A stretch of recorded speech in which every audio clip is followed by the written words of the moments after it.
आता जे मागच्या वेळी संविधानिक पदावर गेले 1,16,000 मतावर गेले, मग ते संविधानिक पद फक्त 1,16,000 लोकांसाठी आहे का? आपण सगळ्यांसाठी काम करायचं असतं. ज्यांनी आपल्याला मतदान केलं आणि ज्यांनी आपल्याला मतदान नाही केलं त्या सगळ्यांसाठी काम करायला लागतं. इथं कुठल्याही महिलाला आज येताना तुम्हाला पेन्शनचे 50% पैसे पाहिजे असेल तर सभेला हजेरी लावा असं कुणाला बोललोय का? कुणाला बोललोय का? असं विरोधी पार्टीमधल्या कुठल्याही कार्यकर्त्यांनी स्टेजवर उभारून भाषण करून दाखवावं. चॅलेंज नाही करू शकत. 600 रुपयाची पेन्शन कधी 600 मिळायचीच नाही, बरोबर? 200 रुपये द्यायचे, 400 रुपये खिशात ठेवायचे. आमच्या कुठल्याही कार्यकर्त्याच्या घरासमोर तुम्हाला रांग लावा लागली का? का माळ बंगल्यावर काय राजा विरुद्ध प्रजा जे काय म्हणतात का राजाच्या दारामध्ये तुम्हाला रांग लागा लागली का? मी तुमच्याकडून मतदान मागायला आलोच नाही. मी आपल्या सगळ्या माता भगिनी ज्येष्ठना सगळ्यांचा आशीर्वाद मागायला हा समरजी घाडगे तुमच्या समोर आलाय. आता जे बाकीचे आहेत ते मतदान मागायला येणार. स्पेशियस, लक्झुरियस, सगळं मिळेल अगदी मनासारखं. बटू बिल्डर्स यांचा नवीन गृहप्रकल्प गृहलक्ष्मी रचना. सुरुवातीलाच आधीचं राजकारण आणि आत्ता काय नवीन समाजकारण आपल्याला आणायचं आहे याचं एका वाक्यामध्येच मी उदाहरण देतो आपल्याला. मी संबोधित करताना पत्र वाटप हा शब्द वापरला आणि आता बोलताना मी सांगतो मी लाभार्थी हा शब्द वापरलाच नाही. कारण माझ्यासाठी आपण लाभार्थी नाही आहात, माझ्यासाठी आपण कुटुंबाचे सदस्य आहात. माझ्या घरच्या लोकांसाठी मी काम करतो. माझ्या माता, माझ्या बहीण, माझे काका, माझ्या वडील मंडळी, माझे भाऊ, जे काही लोकांना आज आपण सगळ्यांनी मिळून आमच्या सगळ्या टीमनी जे काही कार्य केले ते आम्ही त्यांना लाभार्थी बघून नाही केले. माझा प्रत्येक कार्यकर्त्यांनी जी काही कामं केले ज्यांच्यावर मला सार्क अभिमान आहे, काही व्यासपीठावर आहेत, काही इथं उभारले आहेत, माझ्या घरच्याच बहिणीसाठी, माझ्या घरच्याच मातेसाठी, माझ्या वडिलांसारखं जसं तो राबतो तसंच त्यांनी या प्रत्येक व्यक्तीसाठी राबलेले आहेत याचा मला सार्क अभिमान. याच्या पुढे गडिंग्लज उत्तूर विधानसभामध्ये लाभार्थी हा शब्द राहिला नाही पाहिजे. राष्ट्रीय छत्रपती शाहू महाराजांनी पण जेव्हा काम केलं त्यांनी कधीला प्रजाला प्रजा म्हटलं नाही. त्यांना लोकराजा का म्हणायचे? स्वर्गीय राजेसाहेब मंडलिक साहेबांना लोकनेते का म्हणायचे? कारण त्यांनी प्रत्येक व्यक्तीला आपलं घरचं मानून आपल्या घरच्या व्यक्तीला जसं काम केलं पाहिजे तसंच काम केलेलं आहे. आणि आत्ता पण आमच्या सगळ्या कार्यकर्त्यांनी जी कामं केली आहेत त्यांना कार्यकर्ता म्हणणं पण चुकीचं आहे. माझी सगळी भावच म्हटली तर चुकीचं ठरणार नाही. हे माझ्या भावासारखीच आहेत. माझ्यापेक्षा जास्त तळमळी त्यांनी आपल्या सगळ्यांचं काम केले, त्यांचं मी सगळ्यांचं अभिनंदन करतो.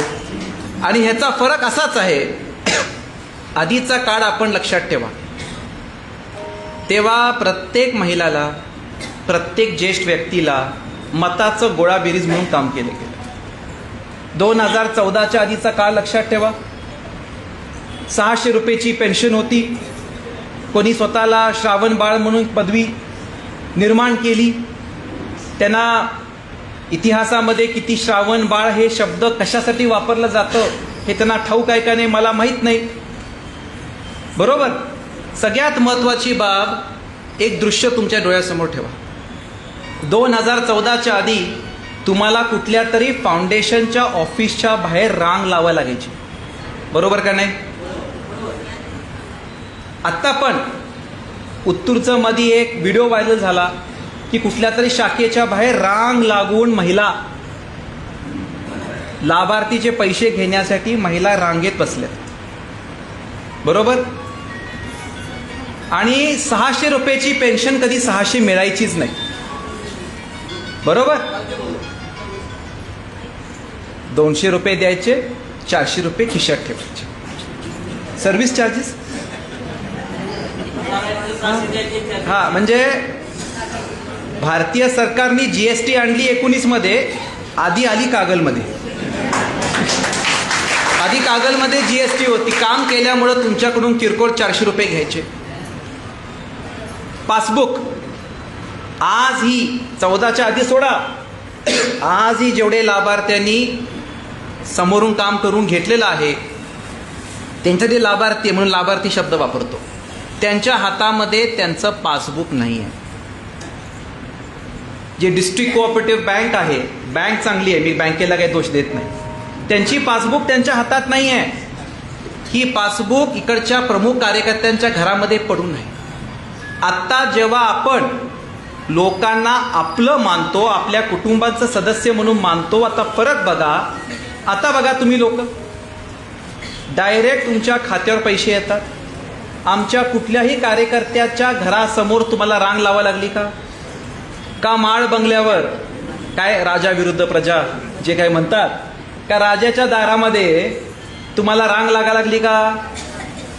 आज पासबुक तुमच्या हातामध्ये सगळ्यांच्या मिळणार.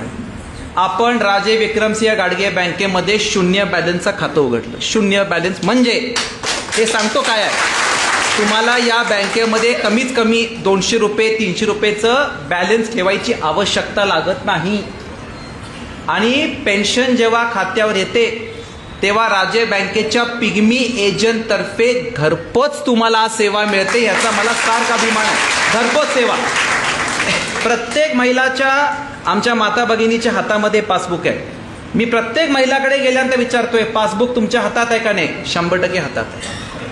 मला एक सांगा, आपण जेव्हा एक संविधानिक पदावर जातो, आता जे मागच्या वेळी संविधानिक पदावर गेले 1,16,000 मतावर गेले, मग ते संविधानिक पद फक्त 1,16,000 लोकांसाठी आहे का?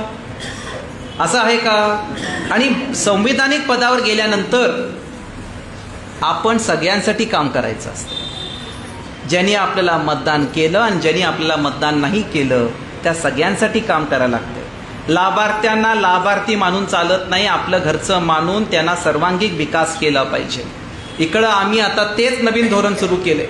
मी आपल्याला सांगतो, इथं कुठल्याही महिलाला आज येताना तुम्हाला पेन्शनचे 50% पैसे पाहिजे असेल तर सभेला हजेरी लावा, असं कुणाला बोललोय का? कुणाला बोललोय का? असं विरोधी पार्टीमधल्या कुठल्याही कार्यकर्त्यांनी स्टेजवर उभारून भाषण करून दाखवावं, चॅलेंज नाही करू शकत. कारण हीच परिस्थिती आहे. मला एक सांगा, शासनाचे पैसे लोकांपर्यंत पोचवायचं काम हे लोक भारतरत्न डॉक्टर बाबासाहेब आंबेडकरांच्या संविधानामध्ये जिथून निवडून एक व्यक्ती येतो त्या संविधानाचा आदर ठेवून त्याचं कर्तव्य आहे का नाही? आहे का नाही? मग तुम्हाला शासनाचे पैसे लाभार्थ्यापर्यंत पोचवायचं काम केल्यानंतर पावशेर ठेवायची आवश्यकता का वाटते? बरोबर का नाही? बरोबर. आता ह्यांनी एक शब्द वापरला, गद्दार विरुद्ध स्वाभिमान. मी फक्त दोघांमधला फरक सांगतो. आज हा समरजित घाडगे आपल्या कुटुंबाच्या सदस्यांवर एक स्नेह मेळावा घेतोय. मी तुमच्याकडून मतदान मागायला आलोच नाही. मी आपल्या सगळ्या माता भगिनी ज्येष्ठना सगळ्यांचा आशीर्वाद मागायला हा समरजित घाडगे तुमच्या समोर आलाय. अशाच नवनवीन अपडेट पाहण्यासाठी आमच्या KK न्यूज चॅनेलला सबस्क्राईब करा.